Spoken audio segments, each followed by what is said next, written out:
church, it's Pastor Shannon, and today is Tuesday. It's Bible study day at 3:30. So I am going to continue our discussion on Judges, and we will be looking at still at Gideon, one of those awesome judges. We're going to look at Gideon chapter 7. When we last left Gideon, he had that fun story with the fleece, but now we're going to go into the war itself. So if you want to find a Bible and join me, we're jumping into Judges on chapter 7. So let's go ahead and look at this together and think about what we hear here, okay? Then Jerubbaal, that is Gideon, and all the people who were with him rose early and encamped beside the well of Harod. Now, I will tell you that I am using a couple Bibles this time. You are welcome to use whatever version you want. It's actually really interesting in chapter 7, because what Bible you use is going to change some of the wording. But we just start out, and they're here. We meet Gideon. He's getting ready. He's got an encampment. And one of the strange things in this Bible story is something we don't always see during a war. There's actually too many people here. So what's going to happen in this chapter is God's going to lessen the number, because too great of an army, people would just go, well, of course, they won. The people won because they had a lot of people. Who didn't believe that, right? But God wanted to show how God was with them. So God makes the army smaller so that people go, wow, how did they win that? They were so outnumbered. You see the difference there? If he had entered in with a huge army, people might not have noticed God's involvement. But if he comes in with a small army and still wins the battle, then they're going to say somebody is on his side. So they're encamped beside the well. They've got a nice spot. They're relaxing, right? There's water, and the water's going to come into us. Now we look at verse 2. And the Lord said to Gideon, the people who are with you are too many for me to give the Midianites into their hands. Ready? This is what we were just saying. Lest Israel claim glory for itself against me, saying, my own hand has saved me. Now, why does this matter? It matters if you remember the story of Moses. Now, many of us know something about Moses, right? We think about maybe Moses as a baby, passed through the water, the bulrushes, they say, right? To the Pharaoh's daughter. Or you might remember Moses in a burning bush. Or you might remember Moses with that staff that convinces Pharaoh to let my people go. But what you may not know is that Moses never made it to the promised land. And the reason was, it says that he took credit for what God had done. And so God's really insistent upon this, that we remember when we're talking to other people, so they don't, I guess the way to say it, so we don't miss an opportunity to share the good news.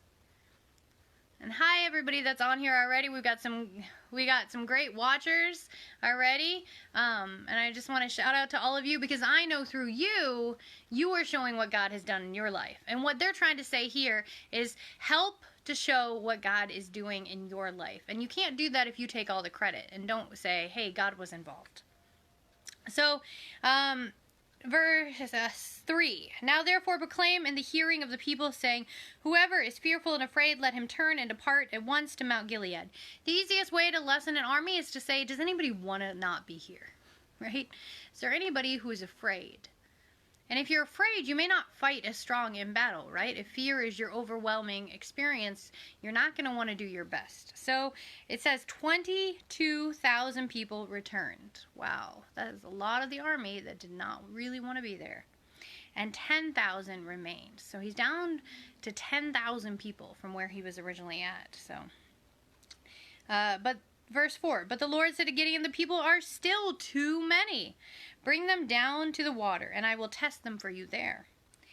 Then I will be that of whom I say to you, this one shall go with you. The same shall go with you, and of whomever I say to you, this one shall not go with you, the same shall not go. So he brought the people down to the water, and the Lord said to Gideon, now this is where your translation might make a difference. Depending on the translation, you're going to find it changes. The NIV, the NRSV are different. They made some decisions a while ago on these verses because they thought that the Hebrew had been misconstrued. And so that's going to matter because some of the verses were put in different places. So what I want you to hear, though, is no matter which version you're hearing, you're going to see the people he set aside for a special reason. So your version may not read the same as mine.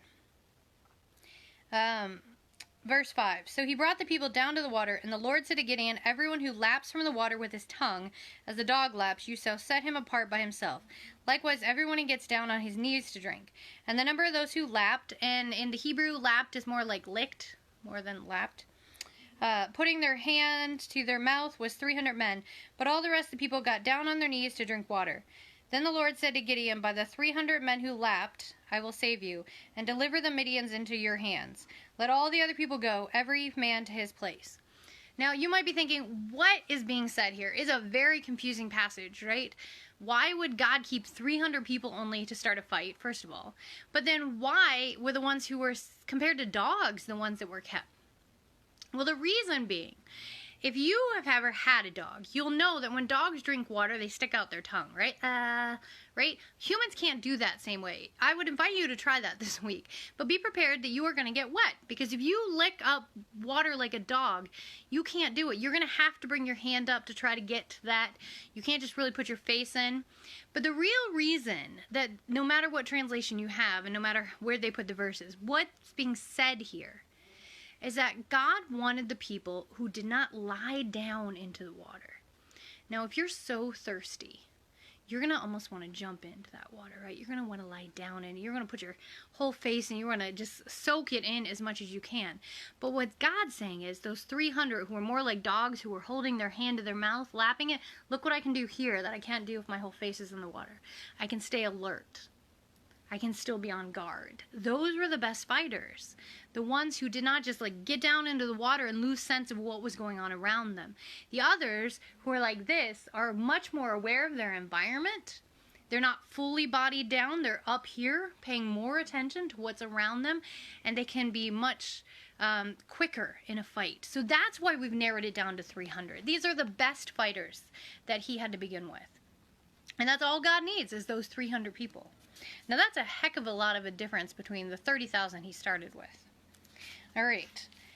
So the people took provisions on verse 8 and their trumpets in their hand, and he sent away all the rest of Israel, every man to his tent, and retained those 300 men. Now the camp of Midian was below them in the valley. So we're getting ready for war, friends. And it happened on the same night that the Lord said to him, Arise, go down against the camp, for I have delivered it into your hands. But if you are afraid to go down to the camp. And he's going to take his servant with him, and you shall hear what they say, and afterward your hand shall be strengthened to go down into the camp. So go and hear their plans. Listen up. Then he went down with his servant to the outposts of the armed men who were in the camp. And so you're going to get to see, he's going to see how many people are there. And it says that all the people of the east were lying in the valley as numerous as locusts, and their camels were without number, as the sand by the seashore in multitude. In Genesis, if you remember, it says that Abraham's kids will be as much as the sand, that God knows how to count the sand. But we know that if we look at the sand in the water, there's tons of sand in an ocean. It was an innumerable number. So now he's only got 300 people, and he's facing so many people he can't even see where the camels of the riders end. He can't see how many people are there. There's many as the sand in the sea. So this is kind of a dangerous battle. It's definitely on the hands of the Midians now. So when Gideon, and we're back to verse 13, and when Gideon had come, there was a man telling a dream to his companion. He said, I have had a dream. To my surprise, a loaf of barley bread tumbled into the camp of Midian. It came to a tent and stuck to it so that it fell and overturned, and the camp and the tent collapsed. Now, dreams are really important in the Middle East. If you want to learn more about dreams, go ahead and hear the stories of Joseph, that Joseph of the Many Colors coat, that's right, or especially Daniel. And you can learn a lot about dreams in the Middle East, those stories in particular. But even here, we see that this dream is important. It's a foretelling dream. It's a message dream that's being spoken through, a symbolic dream. These are different terms that you use in ancient Near East. And if you ever want to know more about that, ask me, because I did a great paper on it. They're very important to readers at this time, to believers at this time. A dream could tell them how the battle would go. Okay? And so they are that surprise, right? They're tumbling this bread that's coming into the camp, and they're going to knock it all over. Then his companions answered and said, there's nothing else but the sword of Gideon. So they know that Gideon's coming now, and they know that he's going to bring with him something that's going to collapse their tents. Verse 15, and so it was when Gideon heard the telling of the dream and its interpretation that he worshipped. He returned to the camp of Israel and said, Arise, for the Lord has delivered the camp of Midian into your hand. He knows that even with the short number he's got, they're going to win. And then he divided the 300 men into 3 companies. If you think centurions, right? If you've ever heard of centurions in Roman, century is 100. So centurions were a group of 100 soldiers. So this is very traditional what he's doing, right?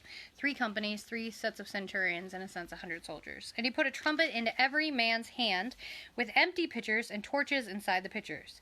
And he said to them, Look at me and do likewise. Watch, and when I come to the edge of the camp, you shall do as I do. What the heck? Where are their weaponry, right? That's what you're thinking, but watch, right?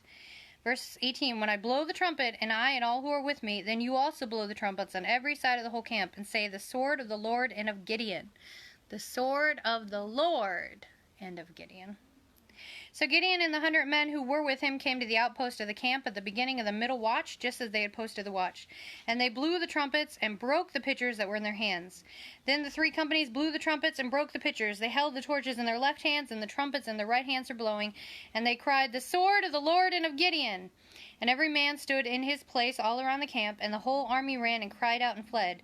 When the 300 blew the trumpets, the Lord set every man's sword against his companion throughout the whole camp, and the army fled. What is going on in this scene? So I want you to imagine, you can even shut your eyes. Imagine what it would be like to already be stressed and worried. You know Gideon's coming. Last you heard he had 30,000 people. And you don't know what's going on, but you know they're somewhere out there and they're going to attack soon. And all of a sudden you hear the sound of trumpets from all these directions. Remember, he divided them into 3 groups, so he could put them in 3 different areas.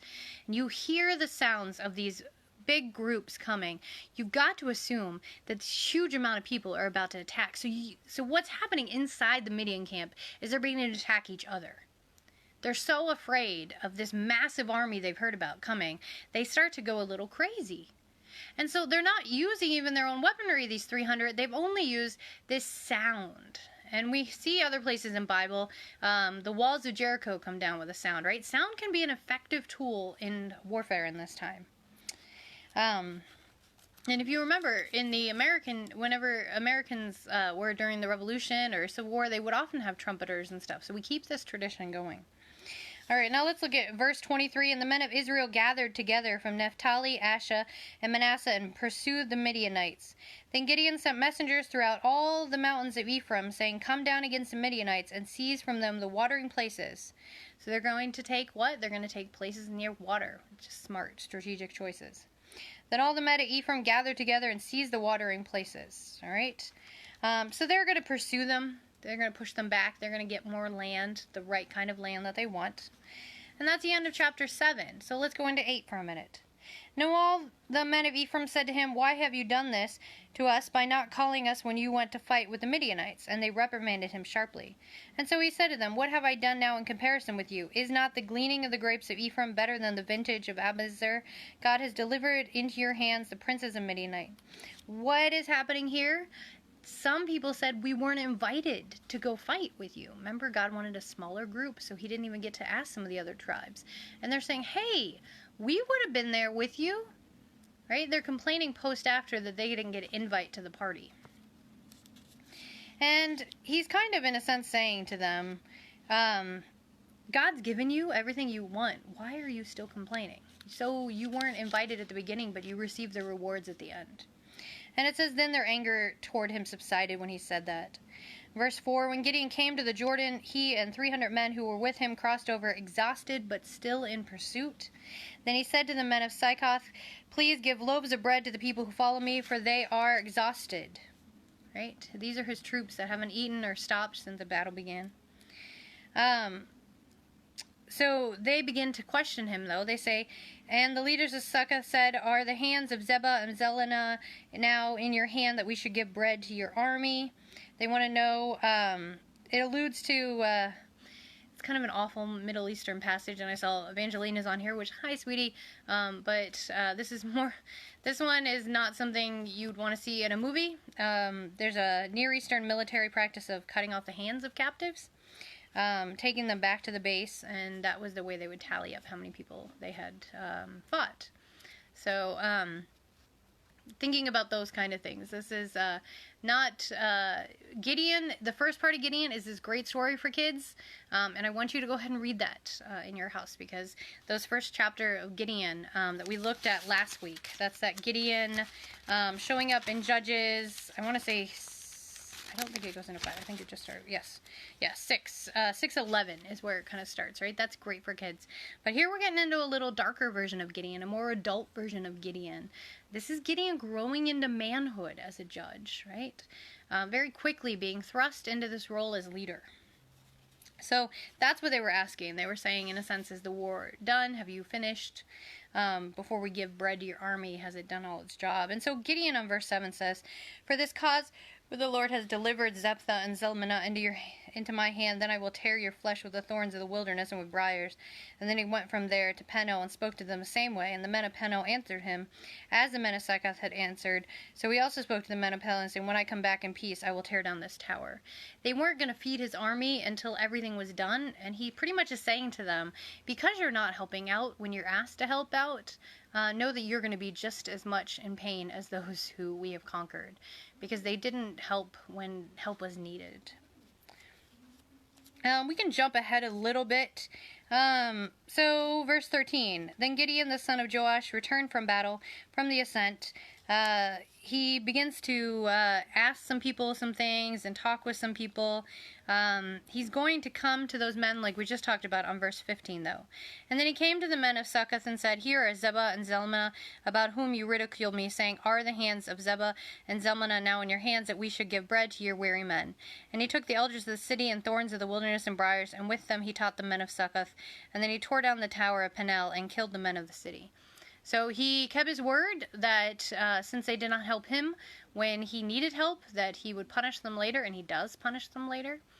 So I think this is a little different judge than we've seen in some of the other characters, right? Some of the other characters, like Deborah, had this wise innocence, but Gideon has gone from this arrogant teenager at the beginning, right, that pushed back at God, to clearly a military leader at this point. And he is maybe even becoming a little overly aggressive, right? But he knows that to take leadership, he's going to have to hold on to what he says to people. Like if he says they're going to be punished, he follows through and does that punishment, and we see that happening here. And so I guess what I would ask you is, what do you look for in a leader? What do you, as ones watching this today, think great commanders need to have, right? A lot of the greatest commanders are people that we remember for the amount of death and destruction they left. But we also remember great commanders for the nonviolence they did. So who are the leaders that you resonate with and you respond to? And there's some great leaders out there that were emperor-inspiring leaders, right? Alexander, Hannibal, you got Queen Boudica from the Celts, you've got Emperor Caesar Augustus, right?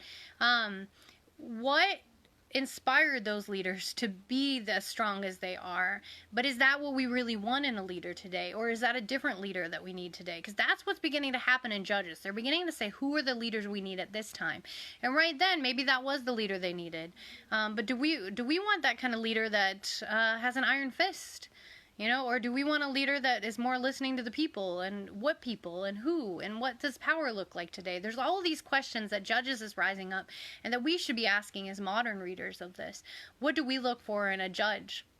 Gideon's going to change the kind of judge that he is throughout this time. He starts as that young, innocent child, and he's beginning to have to walk into places he may not have wanted to walk into. All right, and we keep going on. So I'm going to jump you over,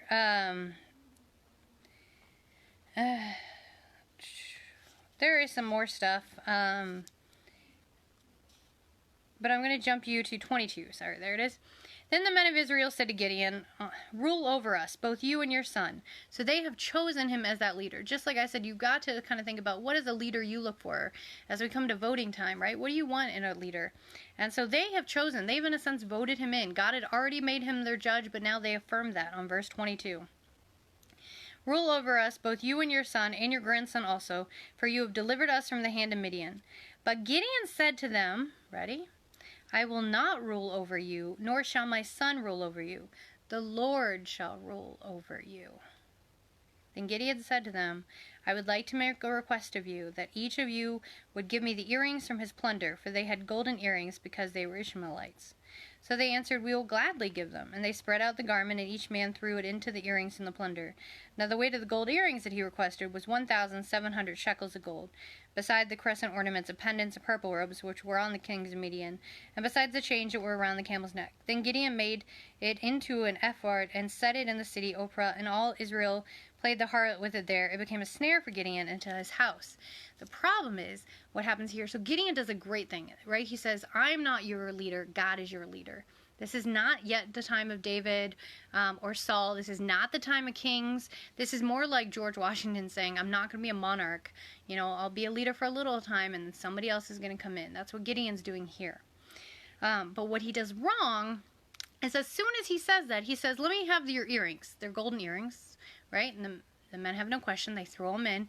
But then Gideon builds like a tower of sorts, right? Or a statue. This kind of idea of something outside of God's image. And people begin to worship it. And that's what they're saying is the downfall of Gideon. Because instead, he starts this beautiful thing saying, "No, God's your leader." But then he quickly makes something that they then hold as an idol.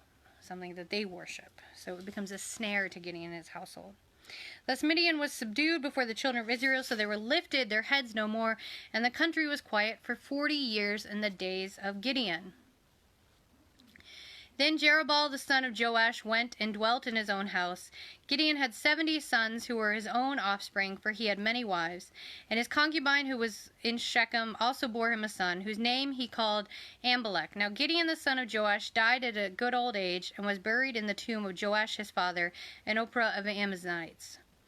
So it was, as soon as Gideon was dead, that the children of Israel again played the harlot with Baals, and they chose other gods. Right? They began to be led astray, which is what's happening in this time of Judges. They start to believe, and then they fall away. They start to believe, and then they fall away. God rides up a judge, and they believe for a while, and it says like for 40 years, and then they lose track of where they are. Nor did they show kindness to the house of Gideon in accordance with the good he had done for Israel. And that's kind of a sad thing at the end of that. They're saying not only did they not believe in God as they got led astray, they didn't even respect what he had done in their past. And that's a really important thing. We need to remember our past, our story. If we don't know our history, we're going to find that our future is going to be much more difficult. So that's chapters 7 and 8. Thank you for all who are watching now and those who are going to come in live later. Know that what we're going through as we go through Judges, we're looking at a time that's difficult for people, and I know it's difficult for many of you who are watching this right now, that it's not easy, that many of you are locked in your homes, or you're working more than a massive amount of hours in hospitals and care centers.